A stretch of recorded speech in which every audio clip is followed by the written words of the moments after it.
Hoi! I just finished rereading The Hunger Games by Suzanne Collins just in time for the movie release. This video will be both a book review because I haven't done one yet, and I will be talking about my movie expectations. So if you're one of those people who hasn't read The Hunger Games yet, you must be going crazy right now because it is everywhere, and you've probably had a couple of friends who've told you that you should read this book, plus the whole internet is kind of going psycho. I know, just don't give up on it yet and keep watching. I read The Hunger Games for the first time in either 2008 or 2009. I'm not quite sure how I found out about it. I might have just picked it up because it looked cool, because I had this really awesome paperback version with a big H and G on it, and that was cut out, and then behind it there was a kind of design your own cover, so you could flip the cover and pick your favorite tribute. And I remember that this book just kind of blew my mind. It must have been one of the first young adult dystopian books I ever read. So for those of you who don't know yet, this is what the book is about. America has kind of been destroyed. There is now a capital where all the rich people live their fabulous lives, and then there are 12 districts, and all these districts produce different things.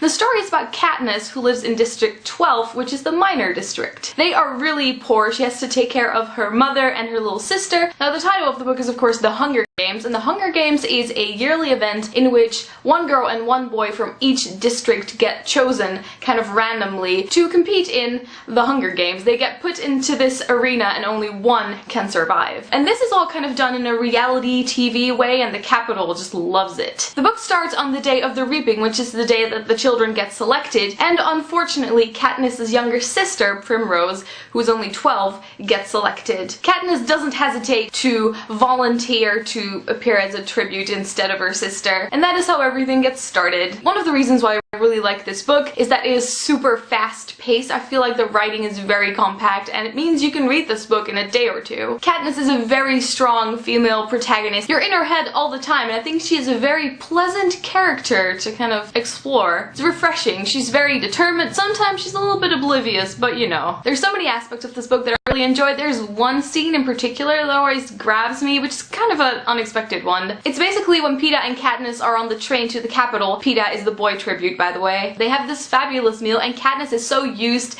to just starving all the time, and she has this mug of hot chocolate, and she takes pieces of bread and dips it into the hot chocolate, and that whole experience, how much she is kind of amazed by it, I guess, really puts into perspective the way she has kind of lived her entire life. All the characters in this book really stand out. They have a very distinct personality and kind of look to them. I specifically enjoy the relationship between Katniss and Haymitch. Their relationship is just very kind of sarcastic and snarky and wonderful. I think that everything that takes place in District 12 kind of has a medieval vibe to it, which I really like. And parts in the arena really reminded me of the book by Gary Paulson called Hatchet, which I read when I was about 10 or 9. The way that the hunting is described in the book, and just all the food that she has, like roasting above the fire and sleeping outside, all these things felt very similar to the descriptions in Hatchet, which, you know, is a good thing. And of course, besides all the action and the characters, there's the whole thing about reality TV and the Capitol versus the districts, and kind of how we are the people who are living in this kind of extravagant, unnecessary way. So yes, conclusion, even if you're sick of hearing everyone talk about the Hunger Games, please read it, because if you haven't read it, I think you're really missing out on something. Now I want to talk about the movie for a bit. I am seeing it tomorrow night with my younger brothers. I am just so excited. I wasn't that excited before, and then I reread the book, and now I just can't wait. Because of some of the trailers and the clips, I'm already used to all of the actors who are playing the main characters, and I think I like most of them. I'm very much looking forward to all the training montages, as you know, because that's always my favorite part of any movie. I have a couple of concerns of things that can go wrong. Number one is Rue's death scene, which is always kind of a sensitive topic. There's this video on YouTube where people have kind of reenacted that whole scene. I'll link it in the description, which I think is excellent, so I'm very curious to see how they handle it in the movie. And then of course there's the costumes of the people who live in the Capitol. I wonder if they're going to be outrageous enough, or if they're gonna look super weird. And then of course all the outfits that have been designed by Cinna, the outfit that's on fire.